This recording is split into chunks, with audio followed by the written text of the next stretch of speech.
안녕하세요, 여러분. 가을이 서서히 저물어 가면서 한국의 산과 평야는 마지막 축제를 맞이합니다. 공기는 차갑고 맑으며 하늘은 거울처럼 푸르게 빛납니다. 이 풍경 속에서 단풍잎들은 마법 같은 변화의 여정을 시작합니다. 여름의 연두빛에서 점차 노랗고 주황빛으로 물들고 마침내 눈부시게 눈부신 붉은빛으로 물듭니다. 이것이 바로 나뭇잎의 삶에서 가장 찬란한 순간입니다. 햇살과 비, 그리고 대지의 양분으로 축적된 아름다움을 뽐냅니다. 그리고 부드러운 바람에 온몸을 빛내며 그 나뭇잎은 부드럽고 아주 부드럽게 나뭇가지를 떠나 마지막 춤을 추고 평화롭게 대지의 품으로 돌아갑니다. 저항도 후회도 없습니다. 오직 완전한 완성만이 있을 뿐입니다. 우리 각자의 여정은 아마도 나뭇잎의 생명주기와 크게 다르지 않을 것입니다. 우리는 싹을 틔우고 자라며 빛을 향해 나아갑니다. 생명력 넘치는 봄과 야망 넘치는 여름을 거칩니다. 그리고 인생의 가을로 접어듭니다. 단순히 시들어가는 가을이 아니라 세월에 걸쳐 굳어진 성숙과 지혜, 그리고 이야기들의 아름다움을 담고 있는 가을입니다. 어쩌면 당신은 사랑하는 아버지, 어머니, 혹은 조부모님의 변화를 느끼며 이 글을 읽고 있을지도 모릅니다. 그 변화는 예전과는 매우 다릅니다. 특별한 병이 아니라 말로 표현하기 어려운 미묘한 신호일지도 모르지만 당신의 마음은 분명하게 느껴집니다. 어머니의 눈빛이 갑자기 멀어지거나 아버지의 손이 예전처럼 따뜻하고 꽉 쥐어지지 않을 수도 있습니다. 가족 저녁 식사에서 늘 나누던 대화가 아닌 낯선 고요함으로 바뀌어가는 침묵일 수도 있습니다. 아니면 어쩌면 당신은 자신의 여정을 되돌아보기 위해 이 자리에 왔을지도 모릅니다. 조용히 흘러가는 인생의 계절들을 바라보며 평화롭고 맑은 마음으로 앞으로 나아갈 길을 준비하고 싶을지도 모릅니다. 어떤 이유에서든 이 공간이 안전한 공간임을 알아주셨으면 합니다. 많은 사람들이 꺼리는 주제이지만 인간 존재의 매우 자연스럽고 신성한 부분에 대해 함께 이야기할 수 있는 자리입니다. 오늘 우리의 대화는 상실이나 고통, 두려움에 대한 이야기가 아닙니다. 결코 아닙니다. 이해에 대한 이야기입니다. 듣는 법을 배우는 여정입니다. 위대한 교향곡의 마지막 악장으로 접어드는 몸의 언어에 귀 기울이는 것입니다. 우리 한국 사회에는 웰다잉지라는 아름다운 개념이 있습니다. 죽음을 수동적으로 기다리는 것이 아닙니다. 웰다잉은 마지막 순간까지 충만하고 의미 있게 살고 삶을 잘 마무리하는 것을 의미합니다. 마치 단풍잎처럼 밝게 타오르다가 평화롭게 땅으로 돌아가는 것처럼 말입니다. 그것은 여정의 마지막 단계가 부담이나 후회 없이 평화로워지도록 준비하는 과정이자 주도하는 것입니다. 사랑하는 사람과 함께 잘 죽어가는 길로 나아가기 위해 가장 중요한 것은 이를 인지하고 이해하는 능력입니다. 오늘 강연에서는 5가지 중요한 징후에 대해 알아보겠습니다. 하지만 저는 이를 병적인 증상이라 부르고 싶지 않습니다. 속삭임기라고 부르고 싶습니다. 무한한 지혜로 우리 몸이 우리에게 보내는 메시지입니다. 이러한 것들은 어떤 대가를 치르더라도 고치거나 싸워야 하는 문제가 아닙니다. 이러한 속삭임을 인지한다고 해서 되돌릴 수 없는 자연스러운 과정을 멈추려는 것은 아니기 때문입니다. 오히려 그 반대입니다. 이러한 속삭임을 인지하는 목적은 우리의 접근 방식을 바꾸기 위한 것입니다. 치료하려는 노력에서 온 사랑을 다해 돌보는 것으로 전환하기 위해서입니다. 이러한 변화를 존중하고 그 과정에서 가장 적절한 지원을 제공하여 사랑하는 사람이 가장 편안하고 평화롭고 감사한 방식으로 이 마지막 여정을 헤쳐나갈 수 있도록 돕기 위해서입니다. 몸이 원래의 모습으로 돌아가는 여정을 시작할 때 가장 소중한 약은 더 이상 알약이나 복잡한 치료법이 아닙니다. 가장 소중한 약은 바로 우리의 존재입니다. 따뜻한 악수, 이해와 침묵, 그리고 무조건적인 사랑입니다. 이 시나리오를 통해 우리는 단순히 신체적 변화를 분석하는 데 그치지 않고 함께 영혼의 세계, 마음의 여정 속으로 깊이 빠져들 것입니다. 겉보기에 약하고 깨지기 쉬운 이 순간들을 연결과 치유의 시간으로 그리고 남겨진 이들의 기억 속에 살아있는 유산을 만들어가는 시간으로 바꾸는 방법을 모색할 것입니다. 이것은 용기와 사랑의 여정입니다. 자, 이제 마음을 열고 저와 함께 인생에서 가장 깊고 신성한 장의 페이지를 넘길 준비가 되셨나요? 함께 시작해 볼까요? 자, 이제 그 속삭임들을 천천히, 그리고 인내심을 가지고 함께 들어봅시다. 각각의 신호를 약의 부담이 아닌 더 깊은 이야기의 한 장으로 받아들여 봅시다. 몸이 자주 보내는 첫 번째 속삭임은 안도의 신호입니다. 몸이 가벼워지는 명확한 원인 없이 느껴지는 체중 감소와 근육 위축을 의미합니다. 한국어로 이를 몸이 가벼워지는 신호라고 하는데 몸이 가벼워지고 있다는 신호입니다. 전자저울의 숫자가 아니라 아주 평범한 감정을 통해 깨달았을지도 모릅니다. 부모님을 품에 안았을 때 갑자기 팔이 전보다 넓어진 것을 깨닫는 순간입니다. 부모님의 척추뼈 하나하나가 더 선명하게 느껴지고 옷 아래로 연약함이 느껴집니다. 아버지가 아끼던 셔츠가 갑자기 헐렁해지거나 어머니의 드레스가 더 이상 맞지 않는 것처럼 느껴질 때입니다. 한때 기댈 수 있을 만큼 태산처럼 튼튼했던 등이 이제 쪼그라든 것처럼 느껴집니다.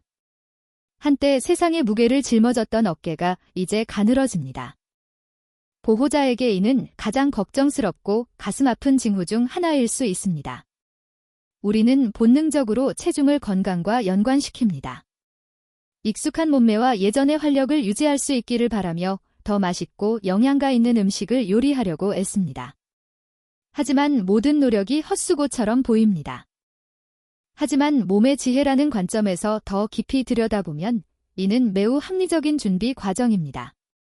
우리 몸을 80년, 90년 동안 쉼없이 작동하는 복잡한 생물학적 기계라고 상상해 보세요. 어느 순간 이 기계는 자동으로 다른 작동 모드로 전환하기 시작합니다. 한때 건강한 몸을 만들고 유지하기 위해 분주했던 신진대사가 이제 느려지기 시작합니다. 걷고, 일하고, 심지어 음식을 소화하는 데 필요한 에너지 또한 크게 감소합니다. 몸은 더 이상 이전처럼 에너지를 소모하지 않습니다. 몸은 지혜를 통해 다가올 여정을 위해 그렇게 큰 육체적 부담을 짊어질 필요가 없다는 것을 이해합니다. 강렬한 신체 활동을 위해 만들어진 근육량은 이제 휴식을 취하고 서서히 사라집니다. 지방 저장량 또한 천천히 사용됩니다. 이는 붕괴가 아니라 유선형으로 변하는 것입니다. 수많은 바다를 항해하며 평생 귀중한 화물을 실은 큰 배를 상상해 보세요. 그 배는 여러 항구에 정박하고 수많은 폭풍과 파도를 겪었습니다. 하지만 이제 마지막 항해를 준비하고 있습니다. 무역이 아닌 귀향을 위한 항해입니다. 이 배가 물 위를 최대한 가볍고 우아하게 미끄러지듯 나아가려면 어떻게 해야 할까요? 불필요한 짐, 임무를 완수한 무거운 짐들을 내려놓아야 합니다. 바람을 타고 해류를 따라 부드럽게 미끄러지듯 나아갈 수 있도록 최대한 가벼워져야 합니다. 우리가 사랑하는 사람의 몸도 그 배와 같습니다. 더 깊은 변화를 준비하기 위해 육체적인 짐을 내려놓고 있습니다.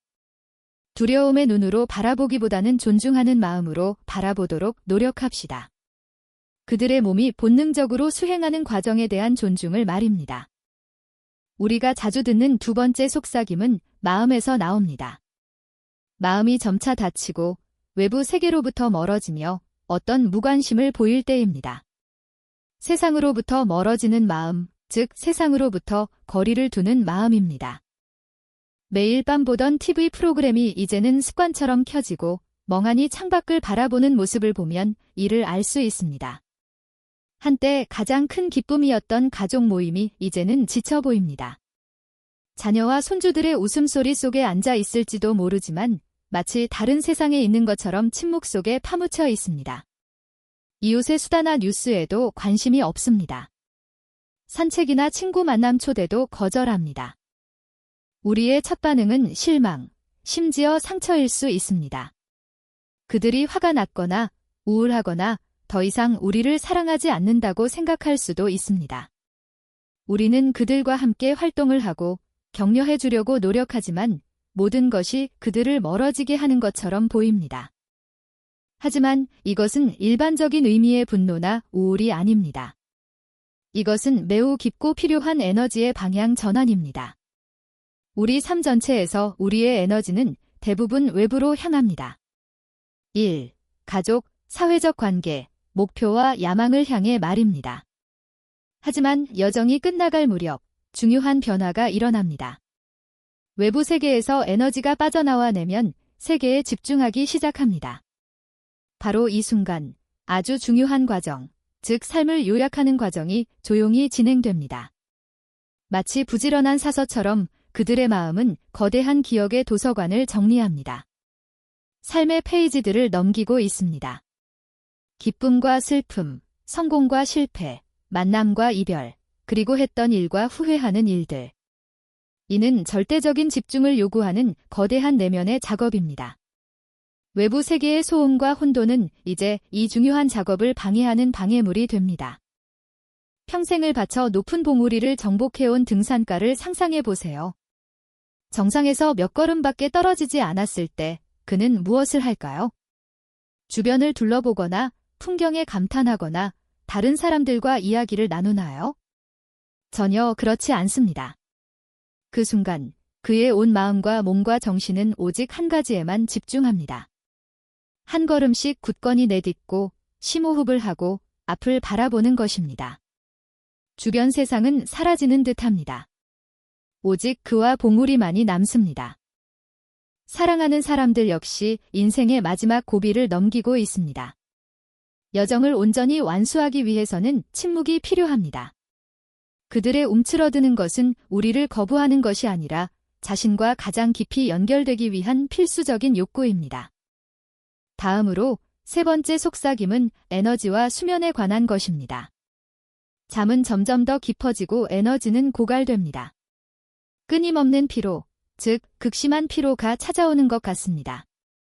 그들의 깨어있는 시간이 점점 짧아지고 있다는 것을 알게 됩니다.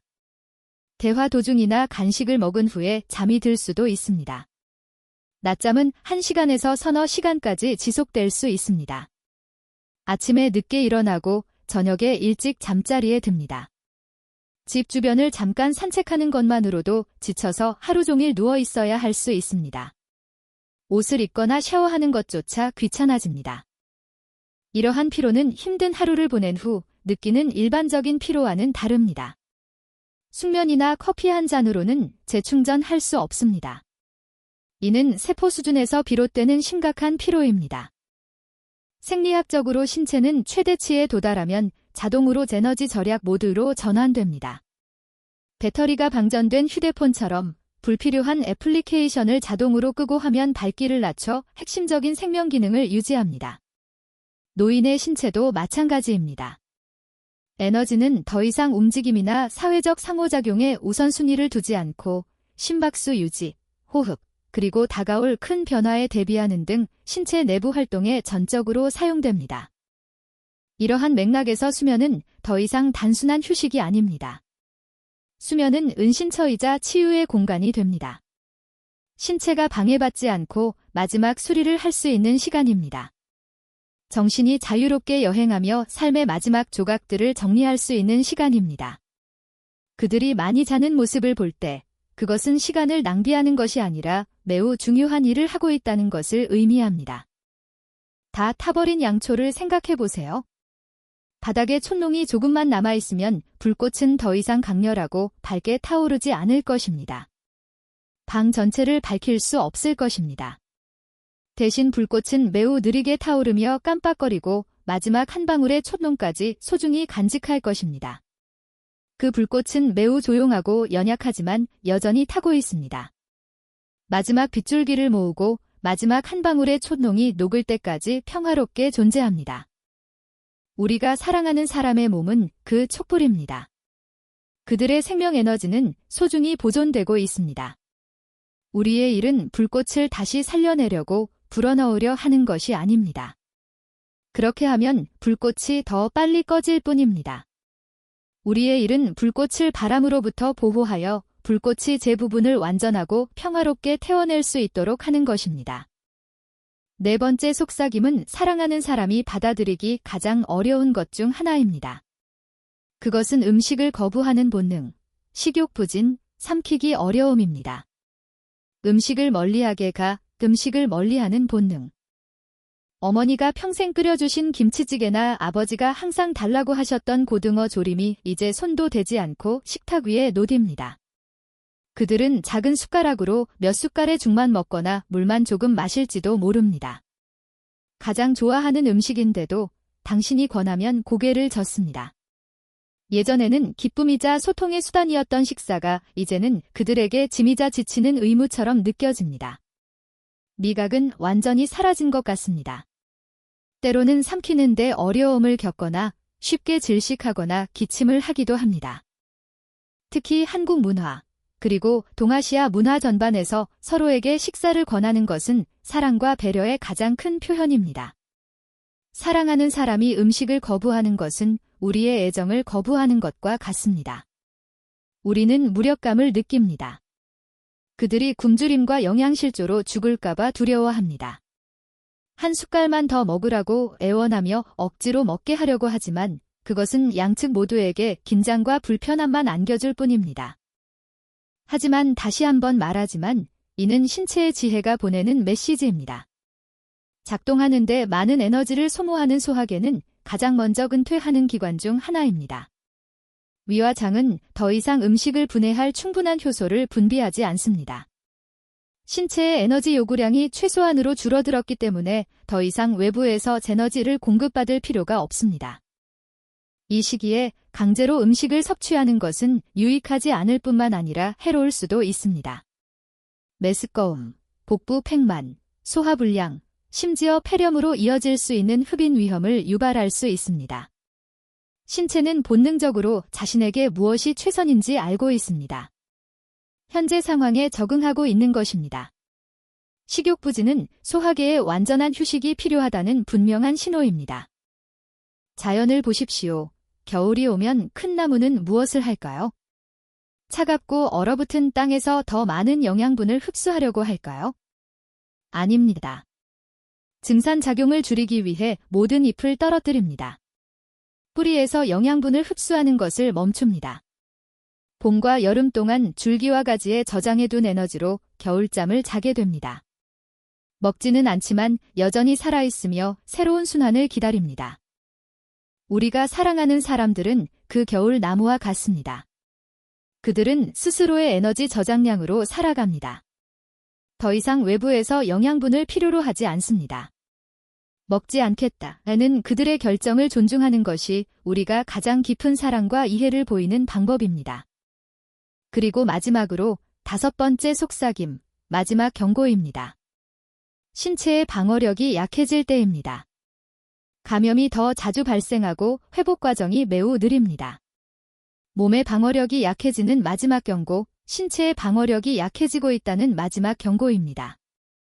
며칠만 지나도 낫지 않던 감기가 이제는 몇 주씩이나 병상에 누워 지내야 하고 기관지염이나 폐렴으로 쉽게 악화될 수 있다는 것을 알게 됩니다. 피부에 생긴 작은 상처는 아물기까지 오랜 시간이 걸리고 쉽게 감염되고 염증이 생길 수 있습니다. 요로 감염이 재발할 수도 있습니다. 우리 몸은 외부 환경에 아주 작은 병원균조차 막아낼 힘이 남아있지 않은 것처럼 보입니다. 이는 수십 년 동안 우리 몸을 지켜온 충성스러운 파수꾼인 면역체계가 이제 심하게 지쳤다는 신호입니다. 백혈구 군대의 수와 힘이 감소했습니다. 과거 수많은 공격을 견뎌낸 우리 몸의 요새는 이제 약해졌고 파수꾼들은 지쳐 있습니다. 이것은 종종 우리 몸의 여정이 끝나가고 있다는 가장 분명한 신호입니다. 우리 몸이 더 이상 복잡한 방어 체계를 유지할 자원이 없다는 것을 의미합니다. 이러한 징후가 나타난다고 해서 우리가 스스로를 돌보지 못했다는 것을 의미하는 것은 아닙니다. 이는 단지 자연의 법칙일 뿐입니다. 요새는 강력한 적의 공격으로 무너지지 않습니다. 점차 평화로워지며 문을 엽니다. 임무가 완수되었기 때문입니다. 요새 안의 왕은 충만한 삶을 살았고 이제 새로운 여정을 시작할 때입니다. 이 5가지 속삭임, 즉 몸이 가벼워지고 마음이 다치고 에너지가 고갈되고 음식을 거부하는 본능이 생기고 방어력이 약해지는 것은 별개의 적이 아닙니다. 이 5가지 속삭임은 서로 다른 음들이 어우러져 변화의 선율을 이루는 합창과 같습니다. 이 5가지 속삭임은 함께 하나의 이야기를 들려줍니다. 대지모신으로 돌아갈 준비를 하는 몸과 빛으로의 여정을 준비하는 영혼의 이야기입니다. 이 속삭임에 귀 기울이고 이해하면 우리는 변화할 수 있습니다. 두려움에서 수용으로, 절망적인 싸움에서 사랑의 보살핌으로 변화하는 것입니다. 그리고 그것이 바로 사랑하는 사람들과 진정으로 함께하는 첫걸음입니다. 우리가 이러한 속삭임에 귀 기울이는 법을 배울 때 우리 마음에는 큰 변화가 일어납니다. 삶의 단계가 더 이상 질병, 노화, 죽음과 싸워야 하는 전장이 아니라는 것을 깨닫습니다. 그 단계는 이제 평화와 온화함으로 둘러싸여야 하는 신성한 공간이 되었습니다. 이것이 바로 돌봄의 여정에서 가장 큰 전환점입니다. 치료에서 돌봄주로, 치료에서 돌봄주로 말입니다. 치료는 어떤 과정을 역전시키고 때로는 환자의 고통과 존엄성을 희생하더라도 생명을 연장할 방법을 찾는 시도입니다. 이 단계에서 돌봄은 자연의 법칙을 받아들이고 존중하는 것입니다. 우리의 목표는 더 이상 삶의 날들을 더하는 것이 아니라 남은 날들의 삶을 더하는 것입니다. 우리는 더 이상 어떻게 하면 그들이 더 오래 살 수 있을까? 라고 묻지 않고 어떻게 하면 그들의 남은 삶의 모든 순간을 의미 있고 편안하고 평화롭게 만들 수 있을까? 라고 묻게 됩니다. 아시다시피 이 시기에 세상에서 가장 효과적이고 소중한 약은 어떤 영약이 아닙니다. 바로 당신의 존재입니다. 가족의 사랑입니다. 악수는 1000마디 말보다 가치가 있습니다.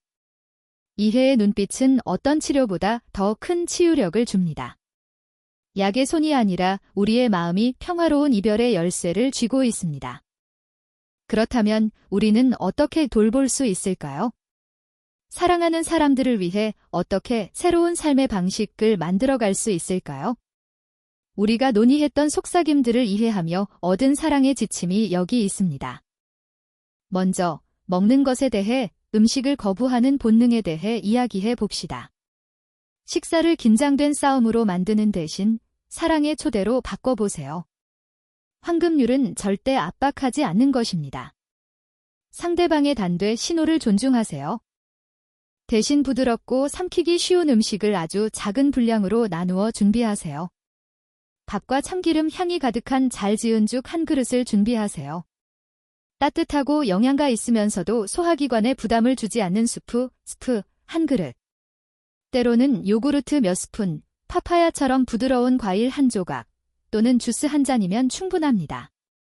몇 스푼이라도 아이들이 원하는 만큼 먹도록 하세요. 음식보다 더 중요한 것은 식사 분위기입니다. 단순히 음식 쟁반을 내려놓고 자리를 뜨지 마세요. 옆에 앉아주세요. 아무 말도 할 필요 없이 그저 함께 있는 것만으로도 분위기가 따뜻해질 것입니다. 재미있는 이야기를 하거나 그냥 미소를 지어도 됩니다. 이제 우리의 목표는 아이들의 몸에 칼로리를 채우는 것이 아니라 사랑과 보살핌으로 아이들의 영혼에 영양을 공급하는 것입니다. 이 단계에서는 물, 국물 또는 전해질 용액을 통해 충분한 수분과 전해질을 공급하는 것이 고형식보다 더 중요하다는 것을 기억하세요. 다음으로 에너지와 수면에 대해 이야기해 보겠습니다. 생명의 촛불이 마지막 빛을 내뿜을 때 우리의 임무는 바람으로부터 촛불을 보호하는 것입니다. 아이들의 휴식에 대한 욕구를 절대적으로 존중해 주세요. 아이들이 자고 싶어 한다면 자게 두세요. 밥 먹을 시간이나 약 먹을 시간이라는 이유만으로 깨우려 하지 마세요. 잠은 중요한 약이자 치유의 공간입니다. 아이들이 이상적인 휴식 공간을 만들 수 있도록 도와주세요. 조용하고 깨끗하며 통풍이 잘 되는 방이 좋습니다. 커튼을 쳐서 은은한 빛이 들어오게 하거나 창문을 열어 신선한 공기와 새소리를 들을 수 있도록 하세요. 부드럽고 깨끗한 면 시트는 또한 매우 편안합니다. 아이들이 깨어있는 짧은 시간 동안 양에서 질로 생각을 바꿔보세요.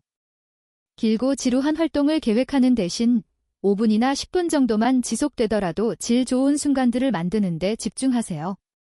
5분 동안 가만히 앉아 아이의 손을 잡고 당신의 온기를 전하는 것도 좋습니다. 함께 좋아하는 옛 노래, 추억이 담긴 노래를 듣는 것도 좋습니다. 짧은 이야기, 시, 성경 구절을 읽어주는 것도 좋습니다. 이러한 작고 조용한 순간들은 어떤 시끄러운 활동보다 더 큰 유대감과 위로를 줄 수 있습니다. 셋째, 사회적 위축, 즉 점점 다퉈가는 마음을 마주해야 합니다. 우리의 자연스러운 반응은 그들을 껍질에서 끌어내려고 하는 것이지만 이는 잘못된 것입니다. 그들을 우리 세상에서 끌어내려고 하는 대신 그들의 세상으로 들어갈 용기와 인내심을 가지세요. 만약 그들이 그저 조용히 앉아 창밖을 바라보고 싶어 한다면 다른 의자를 가져와 그들 옆에 조용히 앉아주세요. 때로는 함께하는 침묵이 가장 깊은 소통의 형태입니다. 그것은 그들에게 나는 여기 있다. 나는 지금 너의 세상을 받아들이고 존중한다. 너는 혼자가 아니다 라고 말해줍니다. 비언어적 소통을 사용하는 법을 배우세요. 어깨를 부드럽게 두드리는 것, 따뜻한 미소, 사랑스러운 눈빛. 머리를 빗겨주거나 담요에 다시 덮어주는 것 모두 사랑의 메시지입니다. 그들의 세상으로 가는 가장 좋은 다리 중 하나는 추억의 다리입니다. 그들과 함께 오래된 사진 앨범을 살펴보세요. 각 사진에 담긴 이야기를 물어보세요. 엄마, 이 사람은 누구야? 그날 재밌었어. 아름다운 추억을 떠올리게 할 뿐만 아니라 삶의 가치를 재확인하는 데에도 도움이 됩니다. 그들은 이야기꾼이 되어 영광스러운 순간들을 다시 한번 경험하게 됩니다. 이를 통해 존중받는 마음과 삶이 진정으로 의미 있었다는 느낌을 갖게 됩니다. 그리고 모든 돌봄에서 가장 중요한 것, 최우선 순위는 신체적 편안함입니다. 몸이 약해지고 연약해지면 사소한 불편함도 고문이 될 수 있습니다. 그들의 편안함을 지켜주세요. 침대는 항상 부드럽고 깨끗하게 유지해주세요. 옷은 헐렁하고 부드러우며 통기성이 좋은 소재로 만들어야 합니다. 따뜻한 양말이나 얇은 담요로 손과 발을 따뜻하게 유지해주세요. 손과 발을 부드럽게 마사지하면 혈액순환을 도울 뿐만 아니라 따뜻한 어루만짐의 효과도 있습니다. 피부를 건조하고 깨끗하게 유지하고 욕창을 예방하기 위해 자주 누운 자세를 바꿔주세요. 그리고 가장 중요한 것 중 하나는 통증 조절, 즉 통증 조절입니다. 통증은 임종 과정에서 불가피한 부분이 아닙니다. 고통을 견뎌낸다고 해서 누구도 더 강해지는 것은 아닙니다. 삶의 마지막 날들을 고통 없이 보내는 것은 인간의 기본적인 권리입니다. 사랑하는 사람에게서 고통의 징후가 보인다면 설령 얼굴을 찡그리거나 작은 신음소리일지라도 주저하지 말고 의료 도움을 받으십시오. 이 기간 동안 의사가 처방한 진통제를 사용하는 것은 연민의 행위이며 깊은 사랑의 표현입니다. 이 모든 것이 버거울 수 있습니다. 그리고 사실입니다. 삶의 마지막을 맞이한 누군가를 돌보는 것은 육체적, 정서적으로 힘든 여정입니다. 하지만 혼자 할 필요는 없습니다. 바로 이 지점에서 우리는 매우 인간적인 돌봄 철학, 즉 완화의료와 호스피스에 대해 배우고 활용해야 합니다. 호스피스를 사람들이 죽으러 가는 장소로 생각하지 마십시오. 그렇지 않습니다. 완화의료와 호스피스는 의사, 간호사, 사회복지사, 심리학자를 포함한 전문가들로 구성된 팀으로 구성된 돌봄 철학입니다. 그들의 사명은 질병을 치료하는 것이 아니라 통증, 호흡곤란, 메스꺼움, 불안과 같은 불편한 증상을 조절하는 것입니다. 그들은 환자의 삶의 질을 향상시키는 데 중점을 두는 동시에 온 가족에게 정서적 지원을 제공합니다. 그들은 당신의 동반자이며 당신의 손을 잡고 이 여정을 함께 헤쳐나가도록 우리가 여기 있습니다. 라고 말하는 사람들입니다. 그들은 전문 지식과 따뜻한 마음을 전하며 마음의 짐을 덜어줍니다. 마지막으로 이 새로운 삶의 방식에는 떠나간 사람과 남겨진 사람 모두를 치유할 수 있는 힘이 있습니다. 바로 완성과 유산의 힘입니다. 가장 중요한 말을 나눌 수 있는 안전하고 조용한 공간을 마련하세요. 가족들이 사랑하는 사람에게 마법 같은 네 마디를 하도록 격려하세요. 고마워요. 일어난 일에 대해 유감을 표합니다. 사랑해요. 그리고 마지막으로 때가 되면 편안히 돌아가세요. 그들이 아무리 작은 소원이라도 이루어지도록 도와주세요. 어쩌면 오랜 친구의 전화 통화를 듣고 싶어 할 수도 있고 정원의 꽃을 마지막으로 한번 보고 싶어 할 수도 있습니다. 아니면 온 가족이 조용히 모여 함께하기를 바랄 수도 있습니다. 사랑, 감사, 미안, 그리고 작별 인사를 하는 것은 떠나려는 사람을 세상의 짐에서 자유롭게 해줄 뿐만 아니라 남겨진 사람들에게는 값진 선물이 됩니다. 오래된 상처를 치유하고 후회를 지우고 온전한 사랑의 유산을 남기는 데 도움이 됩니다.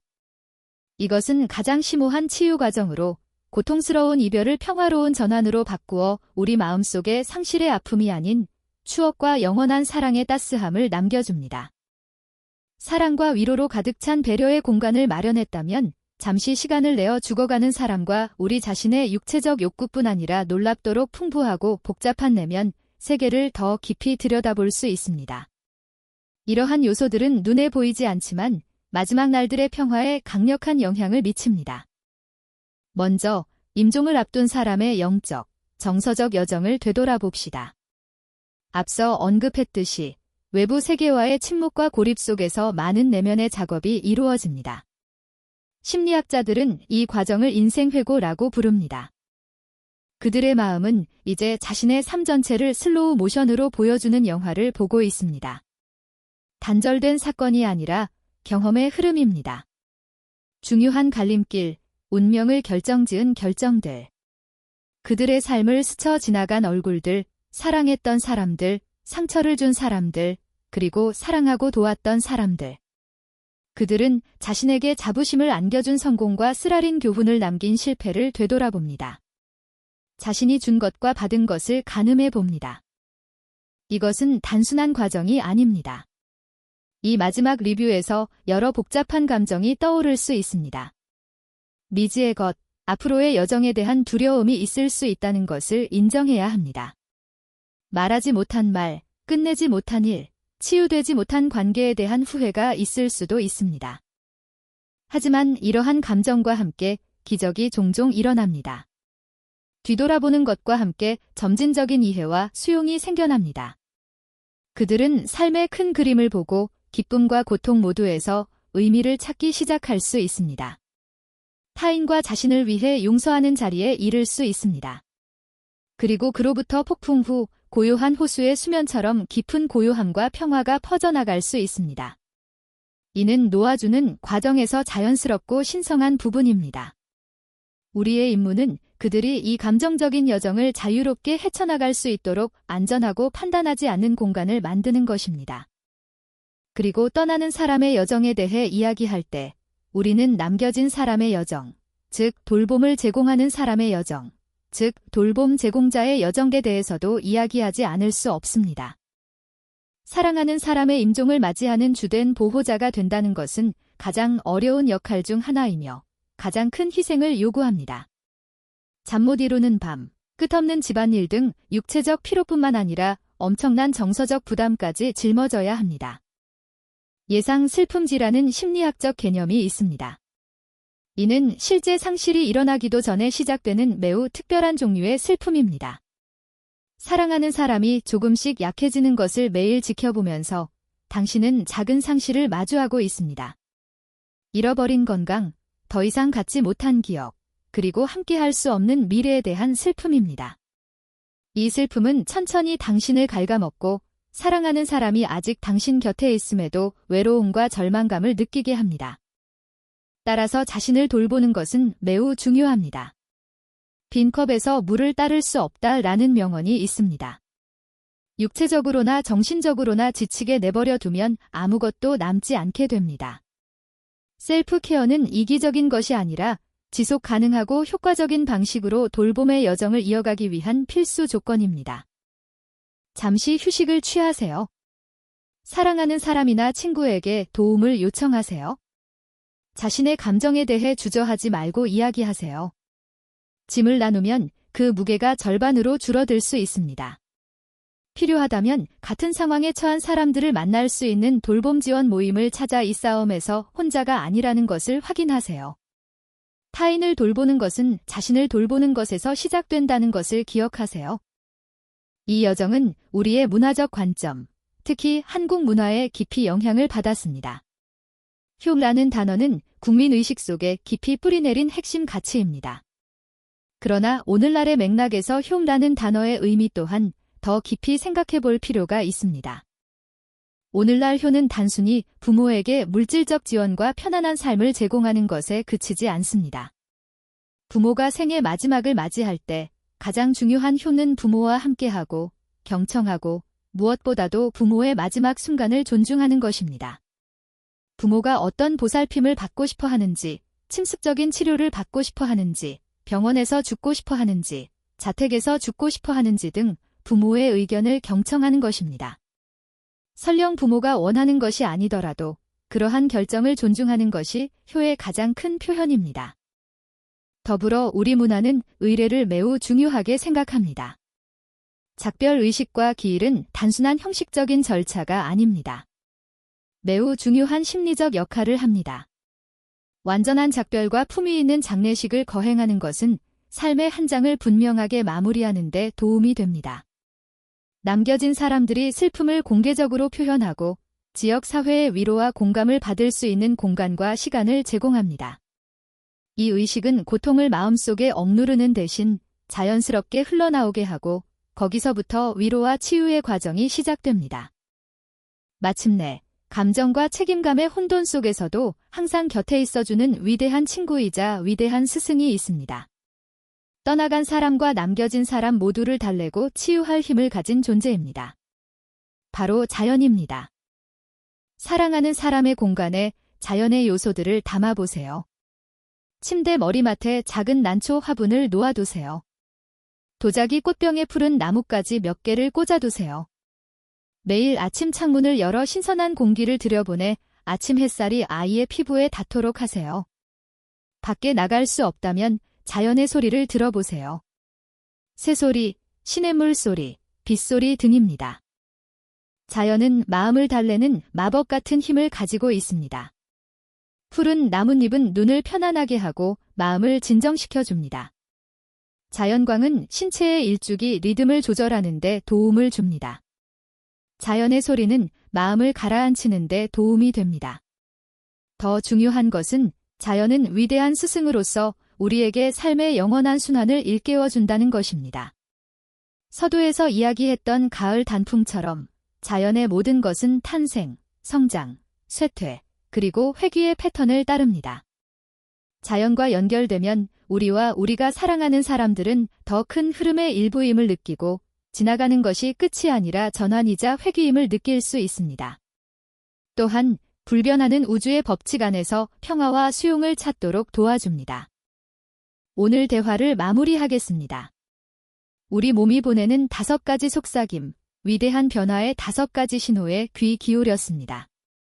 몸이 가벼워지고, 마음이 다치고, 에너지원이 고갈되고, 본능적으로 음식을 거부하고, 방어력이 약해지는 것입니다. 이 5가지 신호가 어둡고 무서운 종말의 징조가 아니라는 점을 다시 한번 강조하고 싶습니다. 공황의 눈으로 바라보지 마십시오. 위대한 여정의 마지막 단계를 헤쳐나가도록 우리를 돕기 위해 그려진 지도의 방향이라고 생각하십시오. 이는 질병의 언어가 아니라 사랑의 언어입니다. 이는 사랑하는 사람의 몸과 마음이 보내는 초대이자 간청이며 우리에게 더 가까이 다가가고 현재에 집중하고 그 어느 때보다 더 깊이 귀 기울이도록 초대합니다. 인생의 마지막 여정이 반드시 어둠과 고통의 골짜기일 필요는 없습니다. 우리가 관점을 바꾸고 두려움을 연민으로 바꿀 때 바로 이 시기가 예상치 못한 아름다움의 시간이 될 수 있습니다. 세대 간의 가장 깊은 유대감이 형성되는 시기가 될 수 있습니다. 오랫동안 묻혀있던 사랑의 말이 오가는 시기입니다. 가장 진심으로 감사를 표하는 시기입니다. 일상의 걱정에 얽매이지 않고 가장 순수한 형태로 사랑을 주고받을 수 있는 마지막 기회입니다. 해가 지는 것이 태양이 사라지는 것이 아니라 수천 개의 반짝이는 별들로 바뀌는 것처럼 한 사람의 죽음은 끝이 아니라 남은 자들의 가슴속에 빛나는 유산과 추억입니다. 그들이 가르쳐준 교훈, 그들이 준 사랑, 그들이 만들어낸 기억, 이 모든 것이 빛나는 별이 되어 남은 인생 동안 우리를 비추고 따뜻하게 해줄 것입니다. 해가 지는 것의 아름다움은 그 영광스러운 변화 속에 있습니다. 그리고 마지막 날들의 아름다움은 그 신성한 유산이 전해지는 데 있습니다. 그래서 저는 진심으로 여러분께 외치고 싶습니다. 경청하는 법을 배우세요. 귀로만 듣는 것이 아니라 마음으로 경청하세요. 침묵에 귀 기울이고 눈에 귀 기울이고 약한 손길에 귀 기울이세요. 지금 이 순간을 함께할 용기를 가지세요. 여러분의 존재, 여러분의 온전한 존재는 여러분이 줄 수 있는 가장 소중한 선물입니다. 마지막으로 여러분의 사랑으로 길을 밝혀주세요. 따뜻한 빛, 부드러운 담요, 그리고 보호해주는 품이 되어 사랑하는 이들이 평화롭고 차분하며 존중하는 마음으로 인생의 마지막 장을 마무리할 수 있도록 도와주세요. 듣고 계신 모든 분들께 따뜻하고 평화로운 소망을 전합니다. 고귀한 영혼들이 고향으로 돌아가는 여정에 평화가 함께하기를 기원합니다. 그리고 그 여정의 모든 발걸음에 함께하는 따뜻한 마음씨를 가진 분들께도 힘과 용기, 그리고 연민을 전합니다.